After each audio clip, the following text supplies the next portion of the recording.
muito bom estar aqui com vocês novamente. Agradeço a Sandra e todos os trabalhadores da casa. Sempre que precisarem de mim, contem comigo, né? E hoje é um dia muito feliz, muito alegre, né? Hoje, se tivesse encarnado, Chico Xavier faria aniversário. Cento e tantos anos seria, né? 2 de abril de 1920, acho que está com 110, 113 anos. Por aí. Então, um dia especial, então me sinto honrado de estar aqui trazendo um pouquinho do que Chico deixou pra gente, né? Aquela obra maravilhosa. Esse tema, devemos sentir pena de nós mesmos? A princípio, se a gente faz uma pergunta, se alguém me fizesse uma pergunta dessa, a princípio fala, não devo sentir pena de mim mesmo. Mas eu queria aprofundar um pouco mais antes da gente responder, né?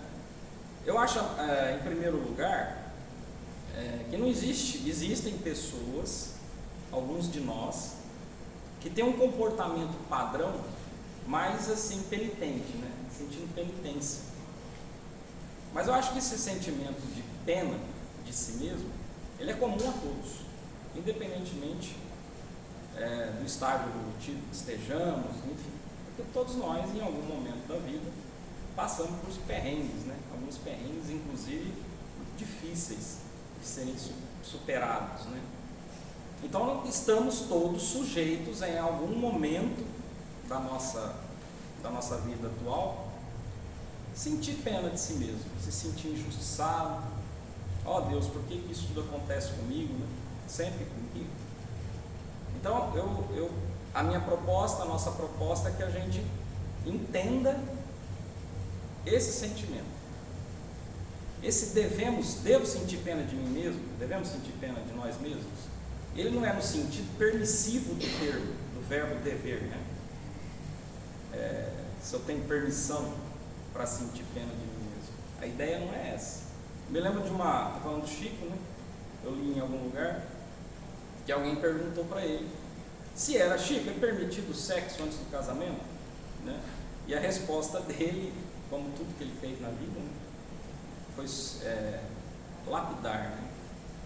Meu filho, tudo nos é permitido.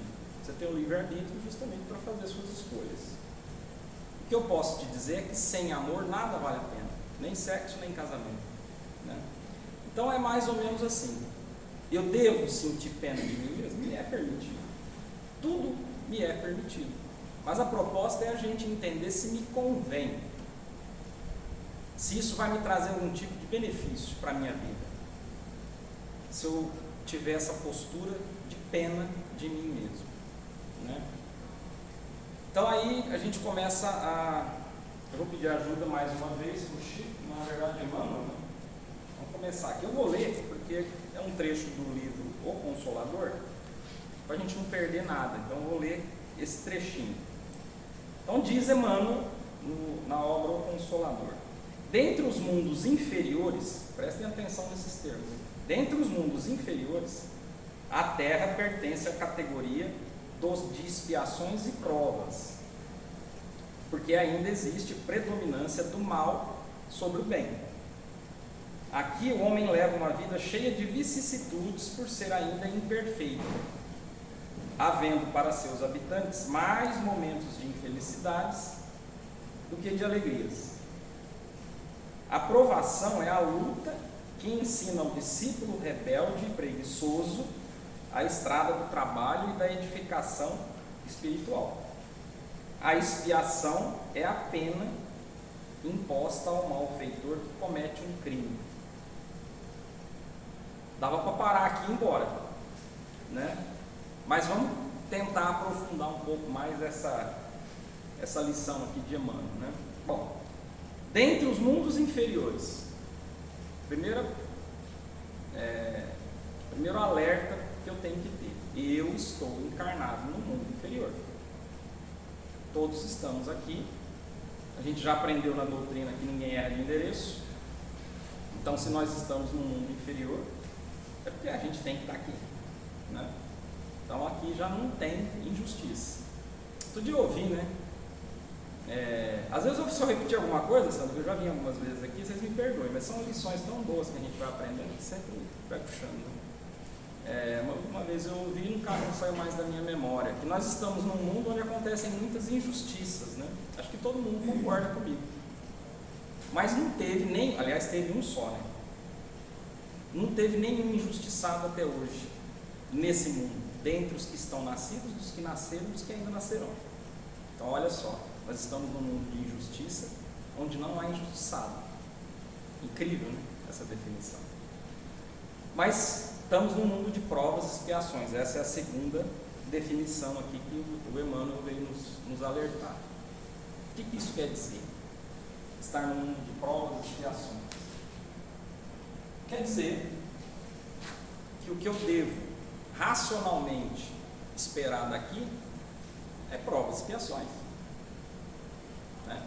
Eu não vim aqui contemplar a obra divina, embora seja justo e lícito eu ficar feliz com o nascimento de um filho, com a compra de um carro, quando eu sou promovido no meu trabalho, enfim, quando a minha esposa me aceita, e assim por diante.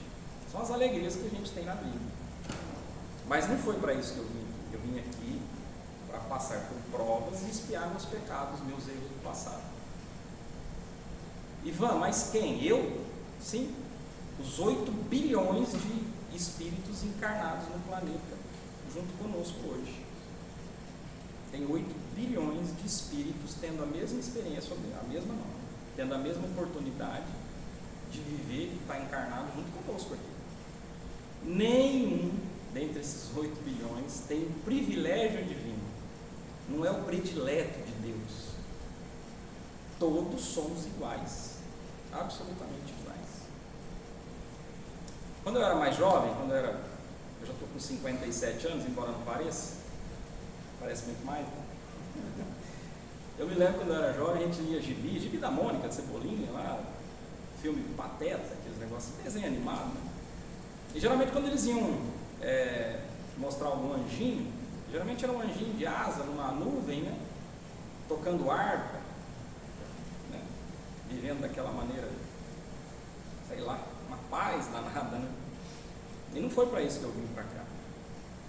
Primeiro, que não estou pronto para ser anjo ainda, né? E segundo, porque eu não estou pronto para viver assim, né? Não foi para isso que eu vim para a Terra. Eu vim realmente para me provar e para expiar. Isso quer dizer que me foi imposta penas, penalizações? Não. Isso quer dizer apenas outro ditado clichê, que a colheita é livre, a semeadura é livre, mas a colheita é obrigatória. Não tem nada de errado nisso, é assim que funciona. Tudo que eu estou colhendo hoje foi o que eu plantei, né? Então tudo que eu precise passar, eu vou passar. E Deus é tão bom para nós, Ele é tão misericordioso, que quando a gente está saindo um pouco fora do nosso traçado normal, Ele nos ajuda a voltar para a linha reta, geralmente através de dores e sofrimentos. Olha só, eu estou saindo fora do caminho reto, do caminho que vai me levar para o meu destino, que é a perfeição e, consequentemente, para a felicidade plena. Isso não é uma promessa de Jesus, é um destino que cabe a todos nós. Tá? Então eu estou saindo um pouco fora. Quando eu saio fora, geralmente eu estou me ligando muito a prazeres materiais, mundanos, através de dinheiro, de excessos, enfim, você começa a sair um pouco fora. Aí ele vem todo misericordioso e fala: não, vem cá, meu filho, volta aqui para o seu caminho, que é o caminho reto, melhor a seguir. Só que para me trazer de volta, ele precisa lançar a mão, geralmente, das dores, dos sofrimentos. É isso que me faz voltar. Repararam que sempre que eu faço besteira na vida, é quando eu estou muito bem, né? Quando o dinheiro não falta, quando a esposa ou o esposo está do lado, os filhos não dão trabalho, o dinheiro não falta, e geralmente eu começo a fazer os excessos, né? É onde eu saio fora do caminho normal. Quando eu estou muito mal, assim, muito passando por perrengues, por sofrimentos, eu me ligo mais ao divino. Como a Viviane fez a vibração aqui, eu fico mais ligado, a minha glândula pineal, né, fica mais ligada ao que está lá em cima. Aí geralmente eu ando mais reto, eu ando mais no caminho, né? Então o sofrimento que todos passamos é para isso. Algo que eu pedi, que eu escolhi, ou alguma coisa que eu precise passar para resgatar algum erro do passado. Mas mesmo assim é difícil para quem está aqui passando pelos sofrimentos, pelos perrengues, né, pelas dores, a gente admitir, né, a gente passar por isso sem reclamações. Tem duas coisinhas, dois sentimentos que nos ajudam muito a passar por tudo isso. O primeiro é resignação, mais do que resiliência, tá? Eu vou tentar diferenciar aqui. A resignação, ela me dá, inclusive, a resiliência. A resiliência nem sempre me dá a resignação. Então, a resignação é a capacidade que a gente tem de aceitar tudo que a vida nos impõe. Aceitar acomodado, parado, sem luta, não. Aí vem o segundo ingrediente que nos auxilia nesses momentos. Fé no futuro. Fé no futuro e resignação. Prestem atenção quando você tem resignação. A gente consegue ter resignação, que é a capacidade de aceitar todas as coisas que acontecem na minha vida de forma ativa, buscando a solução, né? Tentando encontrar a melhor maneira de sair daquele problema. E eu tenho fé no futuro, ou seja, isso quer dizer mais ou menos assim: isso aqui é uma passagem. Eu não estou aqui, primeiro, todo mundo sabe que nós não estamos aqui indefinidamente, né? Temos uma vida que vai se extinguir, aqui não tem privilégio mesmo, sejamos homem, mulher, hétero, homo, branco, preto, azul, amarelo, não importa, nós vamos ter um momento em que a gente vai desencarnar. Então, se eu tenho fé no futuro, se eu vivo de forma,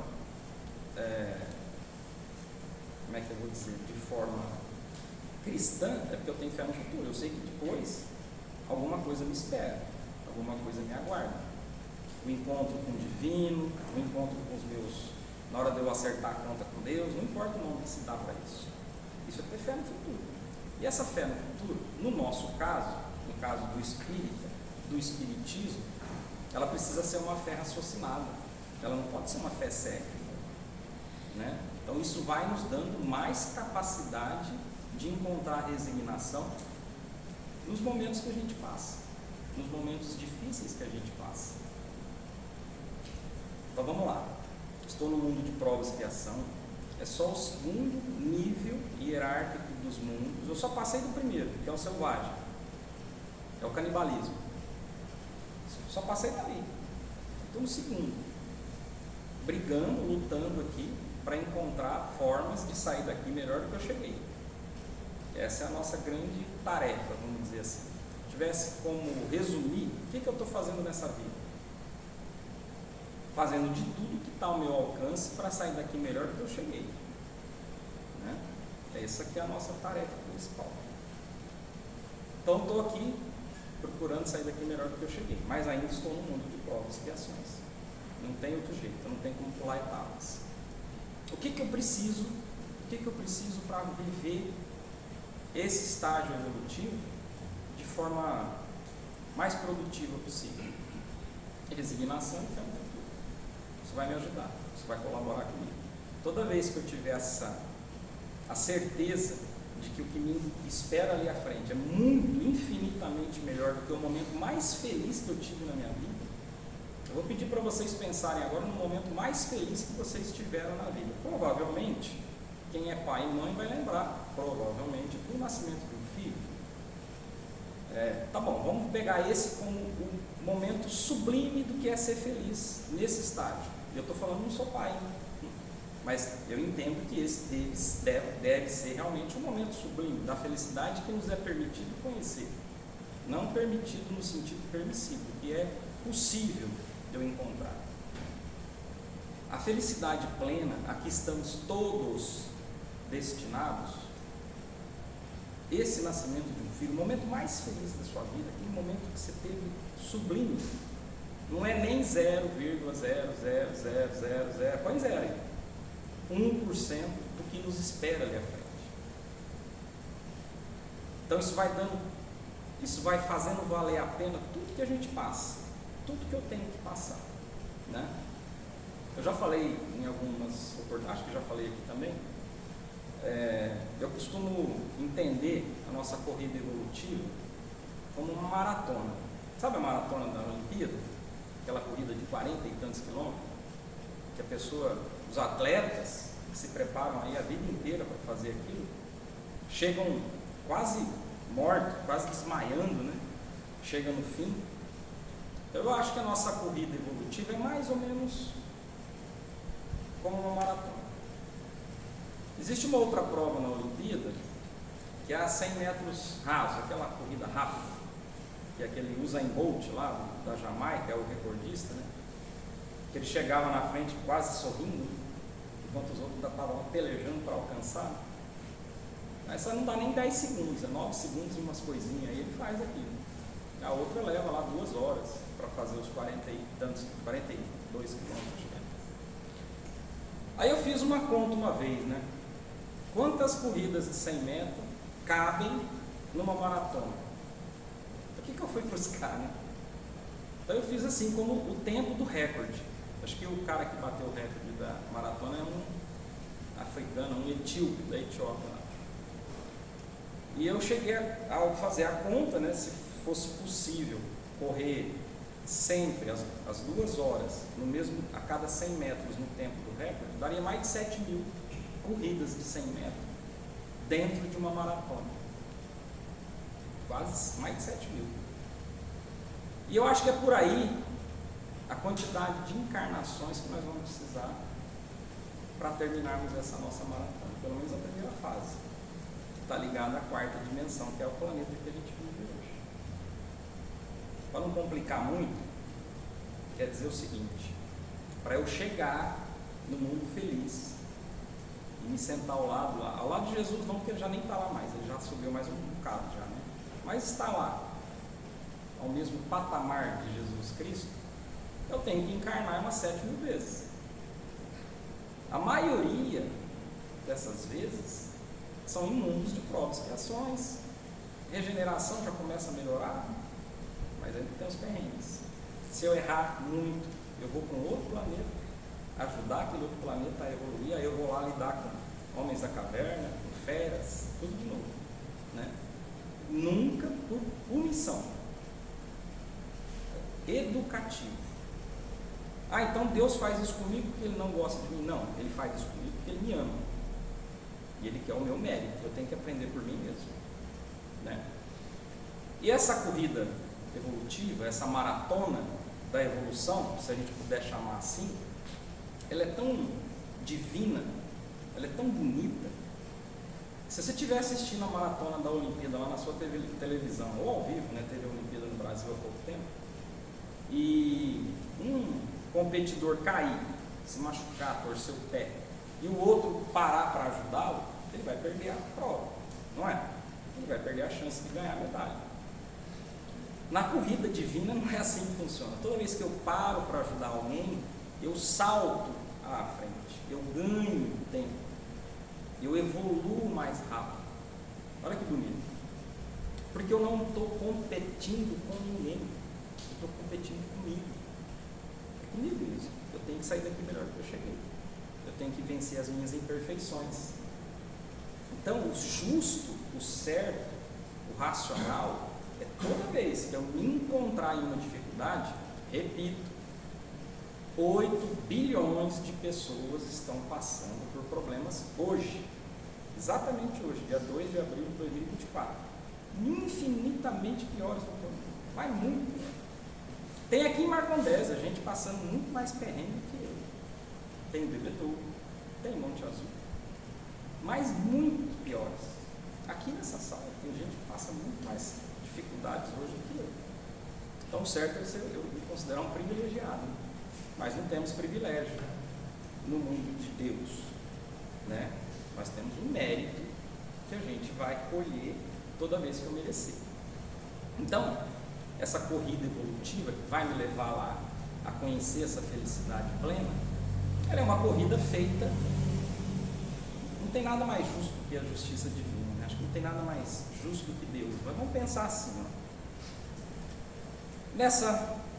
Nessa fase da minha maratona, nessa corrida de 100 metros dentro da maratona que eu estou competindo hoje, eu consigo ter uma academia para eu me preparar, uma boa alimentação, um tênis próprio para fazer a maratona, uma marca boa, né? Uma roupa, aquelas que respira sozinha, né? Que eu não fico todo suado. E eu faço um mau uso disso tudo. Eu não ajudo o próximo, eu cometo excessos, eu me deslumbro, eu deixo o egoísmo falar mais alto, eu deixo a vaidade cuidar da minha vida. Aí Deus é bom, né? A gente falou isso no começo, Deus é muito bom. Aí Ele vem dar um jeitinho de nos colocar de novo no caminho certo. Às vezes Ele tira a parte material que está me tirando do corpo, às vezes Ele joga uma casca de banana para eu escorregar, quebrar um dedinho.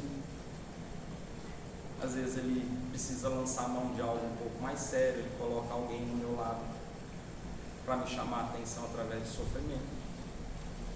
É assim que Ele traz a gente de volta para o caminho. Por quê? Porque aqui é passagem, aqui é escola, aqui é só para eu aprender, é só para eu evoluir. Aqui não é meu final. O final não é o Ivan aqui na frente de vocês falando desses assuntos e saindo daqui fazendo tudo ao contrário. Não é esse o caminho, né? O meu final, né, o meu destino é lá, é no mundo espiritual. Esse é definitivo. O mundo material é transitório. Tem gente que nasce e vive segundos. Chico quase viveu 100 anos. Uma vez eu ouvi ele falando que ele lia o livro dos Espíritos 2 vezes por ano. Aí eu fiz a conta, né? Quase 100 anos. E toda vez aprendi alguma coisa nova. Eu acho que eu li uma vez ou duas, né? O livro dos Espíritos. Olha que eu não estou longe disso. Mas vamos pensar mais um pouquinho no que a gente encontra aqui. Emmanuel nos ajuda mais um pouco, para a gente formar nossa opinião. Então, quando a gente tem essa explicação de que a gente vive num mundo de provas e expiações, o que a gente pode concluir? Que não nascemos para ser completamente felizes. Aqui neste planeta, alegria e tristeza se revezam. Moramos num vale de lágrimas, ou seja, ora choramos de alegria, ora de tristeza. Ora somos testados na riqueza, ora na pobreza. Família e familiares difíceis são reencontros, muitas vezes com inimigos do passado. Isso aqui precisa ler de novo. Família e familiares difíceis são reencontros, muitas vezes com inimigos do passado. Família é uma escola onde somos testados para desenvolvermos a paciência, a tolerância, o perdão, a reconciliação. Se o exemplo dos membros da família for bom, copiemos. Se for ruim, mudemos o rumo e façamos melhor. Se são pessoas difíceis em nossa vida, somos também muitas vezes pessoas difíceis na vida deles. Será que eu sou difícil na vida dos meus familiares ou só eles que são difíceis na minha vida? Outro dia eu estava fazendo um comentário com o pessoal e eu gosto sempre de tocar nesse assunto porque eu vejo a reação do pessoal. Então é mais ou menos assim, eu preciso amar o próximo, né? Eu preciso amar o próximo. Isso é o maior conselho, talvez o maior conselho dado por Jesus: ame a Deus acima de tudo e ao próximo como a si mesmo. Ah, Ivan, mas eu amo a minha esposa, meu esposo, meu irmão, meu filho. Beleza, mas não vale, não serve. É meio que uma obrigação. Eu sei que a gente não ama o nosso filho, a nossa esposa, o nosso marido, o nosso irmão por obrigação. mas é meio que natural, né? Esses laços familiares, eles são criados justamente para que eu resolva os problemas do passado. Não está dizendo aqui que eu reencarno entre inimigos do passado? É justamente para que o laço familiar me ajude a amá-los, a perdoá-los. Ah, então não serve eu amar meu filho? Não, serve. Até porque a gente sabe o que fazem por aí, né? Não. O cristão de verdade tem que amar o inimigo. Quando eu falo isso, geralmente a pessoa começa a lembrar daquele. Sabe aquele? Todo mundo tem. Aí eu começo a ver o rostinho de vocês. É aquele. É esse aí mesmo que eu preciso amar. Eu preciso amar o meu inimigo, aquele que quer o meu mal. Eu preciso rezar por aquele que me quer mal.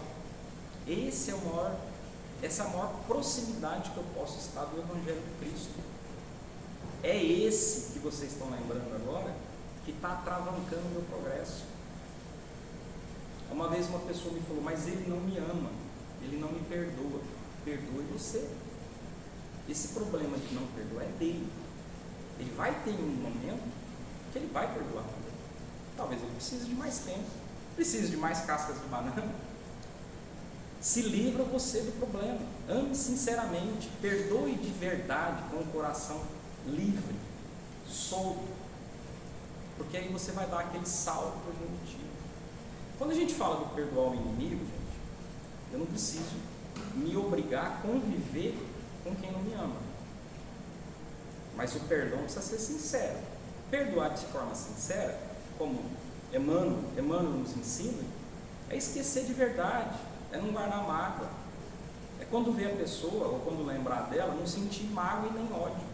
É perdoar, deixa a vida correr. Todos somos alunos nessa escola, né? Não tem jeito da gente passar por isso sem perrengue, sem sofrimento, não tem como. Então, pense nessa pessoa, ou nessas pessoas que vocês pensaram agora, como a chave evolutiva que está, às vezes, me atravancando, me atrasando um pouco. Se livra disso. Dá um salto. Ele não está pronto ainda? Tudo bem. Outro dia eu ouvi assim, né? Como é que existe ateu ainda, né? No mundo, né? Que não acredita em Deus, né? Eu acho que a pergunta que a gente deveria fazer a nós mesmos é assim: o quanto Deus está preocupado se eu sou ateu, católico, espírita, muçulmano? Aqui entre nós, Deus não está nem aí se eu sou ateu, à toa, né? Agnóstico, seja o nome que se dê. Sabe por quê? Porque Ele sabe que o ponto de chegada de todos nós, muçulmanos, católicos, espíritas, ateus, é o mesmo. O ponto de chegada é o mesmo.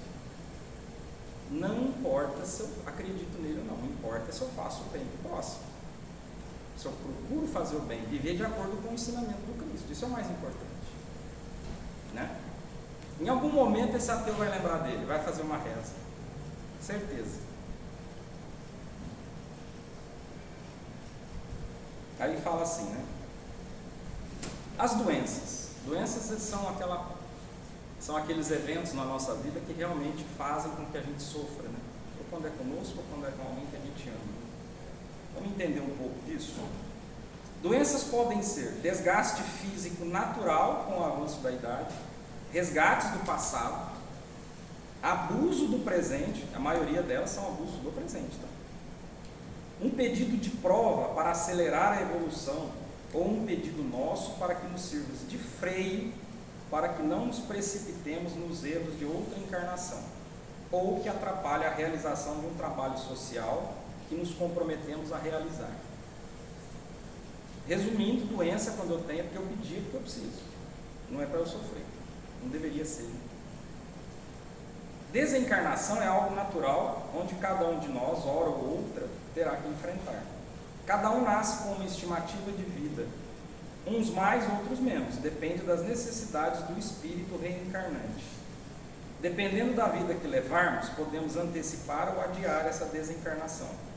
Estes são ensinamentos básicos na doutrina espírita, mas muitos de nós espíritas, mesmo sabendo de tudo isso, quando passamos por um momento difícil, sentimos pena de nós mesmos. Então, o que pode atravancar? O que pode trazer sentimento de pena? Parente difícil, a gente já viu aqui, né? As pessoas com quem eu convivo de forma difícil. Quais os tipos de prova? A pobreza, a riqueza. Dizem que a riqueza é mais difícil de ser suportada do que a pobreza. Eu não sei dizer, porque eu sempre fui pobre. Então, não sei dizer ainda. Posso ter sido rico em outra vida, né? Talvez por isso eu seja pobre nessa. Doenças. As doenças são terríveis, né? E olha, eu acho que ninguém está livre disso. Uma vez eu fui no médico fazer exame de rotina, e o médico perguntou se eu tinha algum parente que já era um urologista, né? Se já tinha tido câncer de próstata, né? Eu falei, meu avô teve. Seu avô morreu de câncer de próstata? Não. Meu avô morreu com quase 100 anos. Ele falou, não, todo homem um dia vai ter câncer de próstata. Ela vai definhar e vai ter câncer, né? Mas ele não morreu disso? Não. Morreu com quase 100 anos. Então todos teremos em algum momento algum órgão nosso que não vai funcionar mais, geralmente por decurso de prazo, né? Às vezes a gente comete os excessos, bebida, cigarro, noites mal dormidas, pular de paraquedas, tudo isso pode causar problemas. A gente pode acelerar o nosso desencarne. Como é que eu faço para ficar mais tempo? Será que tem jeito? Vocês acham que eu consigo driblar a morte? Será que é possível? Uma vez eu estava vendo uma palestra de um mineiro, lá no Calvário, né? E ele morava, ele falava o nome da cidade, eu não me lembro, deve ser uma cidade muito pequena, tipo assim, Marcondese. Uma cidade pequena onde todo mundo se conhece, né? É isso que eu quis dizer, né? E ele dizia que tinha lá um rapaz que morava lá, que era o cara que tinha o trabalho mais difícil da cidade. E coincidentemente ele furava poço. Eu falo coincidentemente porque tem muito negócio de poço aqui, mas esse furo de máquina, né? O cara furava naquela taiadeira que chama, não sei como é que chama aquele negócio, né? Aquele negócio de fazer assim, cavadeira. Então o cara ficava o dia inteiro cavando poço. Era o trabalho dele, saía de manhã, beijava a esposa e os filhos, fazia o café e estava lá o dia inteiro cavando poço. Chegava à tarde, à noite, né? Chegava à noite, já imaginem como, o dia inteiro cavando poço, né? Aí ia tomar banho, jantar e descansar com a esposa? Não, ele tomava banho e ia dar banho nos velhinhos que precisavam de banho, nos doentes de cama. Depois de tudo que ele fazia, ele só tomava banho depois, quando ele acabava os compromissos que ele acabava, ir no jantar e descansar um pouquinho. E era de sol a sol, segundo esse rapaz falou na palestra. Aí ele fez um sentido figurado, assim, que eu consegui enxergar mais ou menos quando ele falou, né? Ele falou assim, ele só pensava na espiritualidade. Esse rapaz deve ter feito lá 40 anos com cara de quem tinha 80, com esse trabalho todo, né? E a espiritualidade, vamos trazer ele, porque ele já trabalhou demais, né? Aí um outro espírito benfeitor falou, não, o senhor José acabou de cair na cama, vamos deixar ele mais um pouquinho lá, que ele vai precisar ajudar o senhor José agora. Então essa é a forma de eu driblar a morte. Olha que bonito. Trabalhar muito pelo próximo. Fazer o bem sempre. A espiritualidade vai manter nós aqui. Quem estiver fazendo assim, vai driblar a morte. Só não sei se vai descansar. De volta. Aí, olha só. Geralmente esse pessoal está com quase 100 anos sempre, né? 96. Então, Chico, ele. Então essa é uma grande maneira, é um conselho que me deram, eu estou dando para vocês. Faça o bem ao próximo, trabalhe bastante, não descanse. Esse negócio de falar, morreu, descansou, conversa. Ninguém descansa com a morte, não. Isso é bobeira. Né? Não acredita nisso, não. Então uma forma da gente driblar a morte é trabalhar muito em prol dos outros, fazer o bem para os outros. Tá bom? Nós já estamos indo aqui para o nosso finalmente. Eu acho que agora a nossa resposta ficou um pouco mais fácil de dar, né? Devemos sentir pena de nós mesmos? Você acha que é proveitoso? É uma postura positiva? Será que isso me ajuda eu ficar lamentando? Tem uma maneira muito educativa, né? Acho que foi ensinada por algum desses missionários. Você quer saber se o seu sofrimento é muito difícil, vai ver o sofrimento dos outros. Barretos é aqui pertinho. Você já foi em Barretos? Eu falo de Barretos porque eu sou vendedor, né? E uma vez por mês eu vou em Barretos. Eu vou essa semana, eu vou quinta-feira. E tem um cliente perto lá do Hospital do Amor. Agora não chama mais o Hospital daquela coisa, o Hospital do Amor. Né? E eu confesso para vocês que quando eu estou ali, eu me sinto assim, sei lá, me sinto bem, me sinto grato, ainda, né? Eu não sei o que me espera ali à frente, porque é muito sofrimento junto e as pessoas estão felizes. Eu tenho clientes lá que tem lojas, né? Lojas de utilidade, eu sou vendedor de utilidade doméstica, brinquedo. Então, geralmente eu vendo para quem está feliz, né? Brinquedo, utilidade doméstica, as mulheres adoram comprar aqueles potinhos. E a pessoa está sempre muito feliz, apesar de estar ali. Uns ali estão ali já há anos, fazendo aquele tratamento, acompanhamento, né? Daquelas coisas terríveis lá. Para a gente finalizar, acho que já está na hora, eu queria passar para vocês para a gente manter a homenagem ao Chico Xavier.